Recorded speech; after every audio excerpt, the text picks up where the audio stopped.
Shabbat Shalom. Okay, we're going to start today in a sort of, I think the game shows Family Feud. So we're not like sides, don't worry. But the question on the table is, where are the most common places for people to cry? Okay, this is based on Google searching on my part, so it's not, but this what I saw. So, okay, the most common places where people will cry, like location-wise. Okay, so anyone want? We're gonna just go random access to begin. You can shout it out. Common places for people to cry. Ready, go. Oh, sorry, we got to do this one at a time. Raise a hand. Yeah. Yes. The bathroom. The bathroom where? At work. The bathroom at work makes the list. That's right. The bathroom at work makes it. Yeah, Karen. Your bed at home was also on the list. I hope not often, my friend, but yes. Therapist office, I was in. We didn't have that on the Google, but that's a good one. You need. So airport, no, airplane. Yes, was what I saw. And we're going to get to airplane in a second. I didn't know if people were going to guess that one. Yeah. What? Your mom's? Like your mom's house? Or yes. Someone's had a rough family week, I guess, but okay. No, great. Wasn't on the list, but I like it. Wait, we've got bathroom at work. We've got airplane. We've got bedroom at home. This is fun. All right. Sorry, Sandy, go ahead. Oh, the nursery. That's so sweet. No, it's not on the list, but that's the nursery at home. Sure, that's not so common. Yeah, Joe. You guys are in a nice life cycle moment place here. The cemetery wasn't on the list. I'm imagining only because of commonality, not because it's not a cheerful place. Let's take two more. Yeah. At weddings, that lumps into the category. By the way, none of those were on the list. These like deep life moments. And yeah, go ahead. Yeah. Football stadium. Spoken like a Philadelphia fan. Sports stadiums. Not this year, but by the way, we're missing one so far from the from the main list. Yes, and then I see you in your movie theater. You were Alan, we're gonna say that too. Okay, I'm gonna come back to movie theater. I think that goes with the airplane one in a second, but wasn't on the list. But yeah, last thought. Who wants to shout out, please? At Yizkor. You're trying to bring it back to Judaism. You're like, Rabbi, come on, let's get with the point here. Yizkor didn't make the internet searching that I had done. The last one, by the way, guys, is in your car. That was the one that was in there. So it was bathroom at work, airplane, bedroom at home, car. And wait, was there one other one? I forget from the list that we had. None of the life cycle ones made it. What do most of these have in common that make them places? So they're right. You're alone. You're alone. In fact, by the way, if you're Googling, one of the other things you see is lists of the best places to cry when you're in public and need to be alone. Like, it's like people in our world want to hide our tears. We want to hide our tears, and they don't, not only that, but they don't come when we're around people often. I would say, by the way, and interestingly, except for the Jewish moments that everyone mentioned, right? Except for Yizkor, weddings, right? Those are moments where tears in public are maybe more okay, which is already hinting at where we're going with this.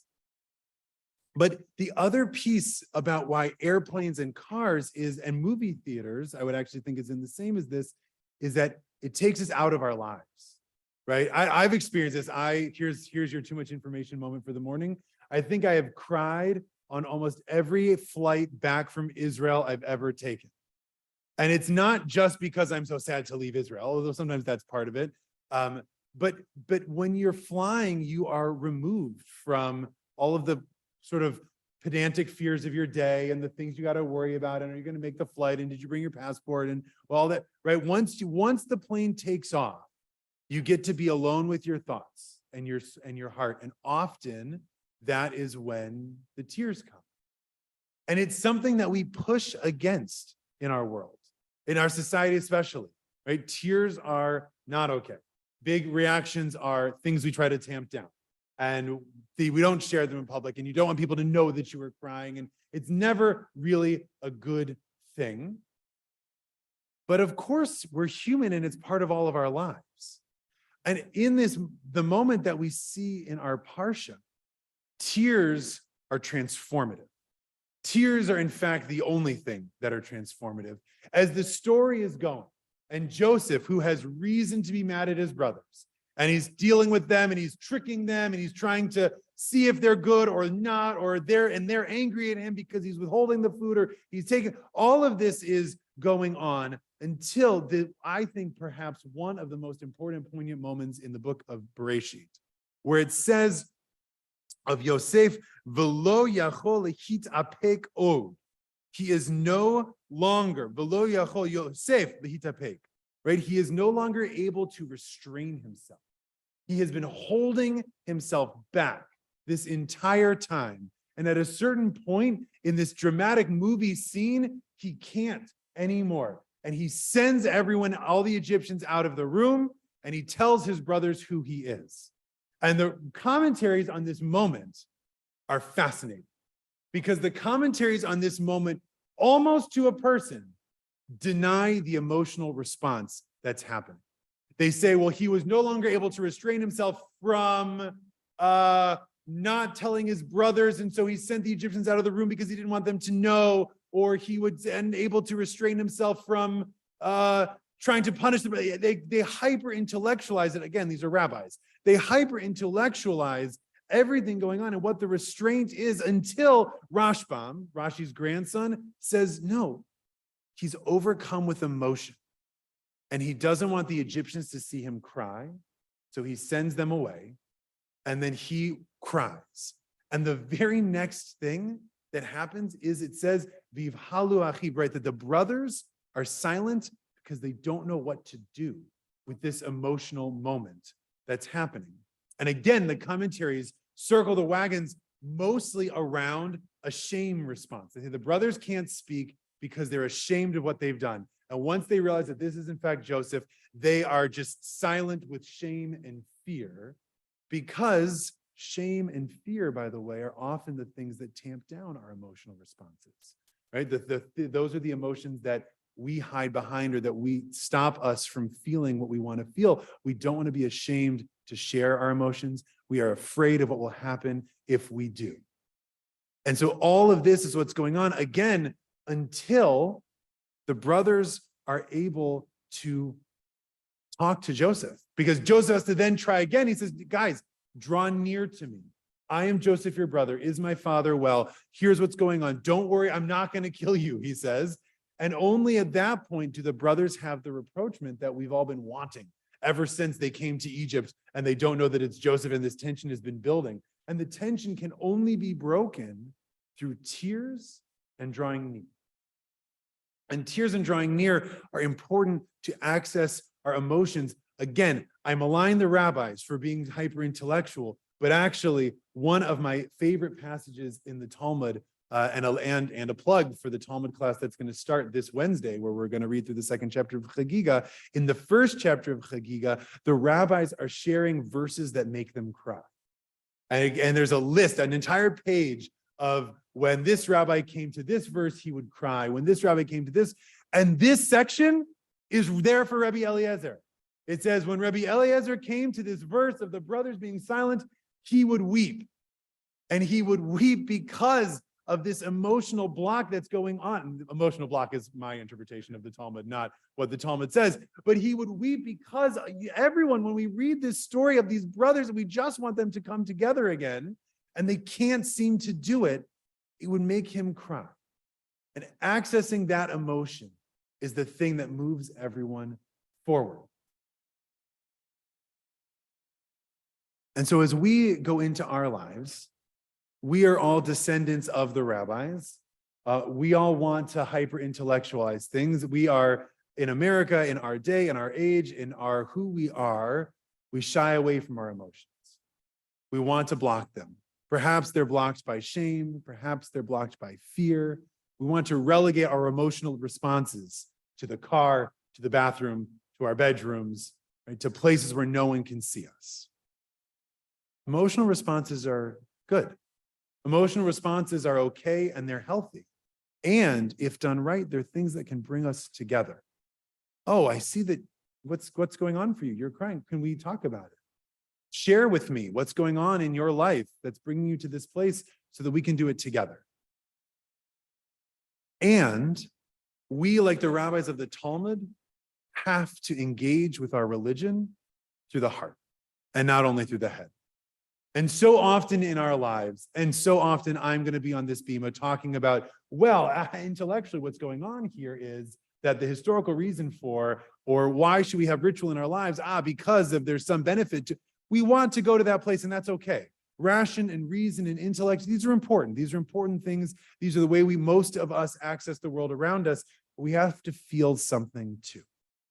And I'm going to close with words from a teacher of mine, David Hartman, Alava Shalom, who was the founder of the Hartman Institute, where I think a lot of people here work or get their degrees from. It's a wonderful, wonderful place. And David Hartman started his life as, he was always an Orthodox scholar, but a scholar of Maimonides and a rationalist. And he wrote Maimonides and the Philosophic Quest, and that was his world. And towards the end of his life, he gave a series of lectures in Jerusalem that I was privileged to be at. They were the last public talks that he ever gave. And in these talks, he really was exploring a lot of change and difference in his approach to Judaism and his approach to Jewish life and what it meant. And in every single one of these, there would be at least a few very clear and apparent Orthodox scholars in the room. And at one point, someone just couldn't take it anymore. Below Yachol Lahitapek Od. He was not able to restrain himself, this student, and he stood up and he shouted at David Hartman. David Hartman at this point is very close to the end of his life.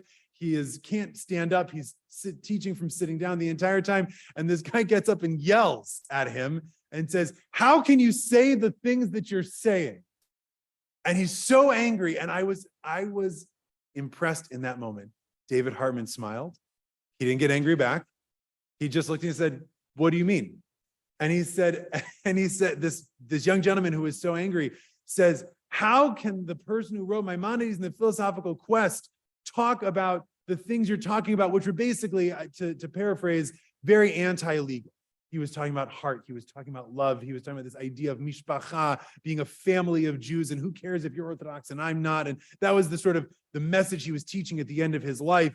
And this person says, how can someone who made their entire life teaching philosophy, teaching the schematic of Jewish law, teaching from this intellectual place, how can you say this? And David Hartman laughed, and he said to him, "I was a Maimonidean for 45 years. I'm done with that. I want to feel something from my religion." And in that moment, it was so incredible to watch this person who was clearly feeling something from his emotion. He was so angry, to be treated kindly and fairly, to be heard. But the idea of, we have to feel something when we walk into this room. We have to feel something when we engage with these books and when we engage with each other. And not only do we need to, but it's okay. It's okay to have big reactions, which might be anger. There's a lot in this book that makes me angry. By the way, there could be a whole verse that patches book of Talmud of rabbis reading verses and getting angry about them. But we should read these words with emotion, because emotion was put into them for sure. And emotion is what's meant to be elicited from the Siddur and the prayers in this community. And I'm not saying we don't. I'm just saying that as we go into a new secular year, as we go into a nice time together, as we continue to grow and learn as one, emotion has to be a piece of it. Approaching this from a place where I have emotion, you have emotion, and like in the story of Joseph and his brothers, it doesn't push people away. It in fact draws us nearer together. Is the job of all of us as we access our religion and as we join together to be one in this community. Shabbat Shalom, friends.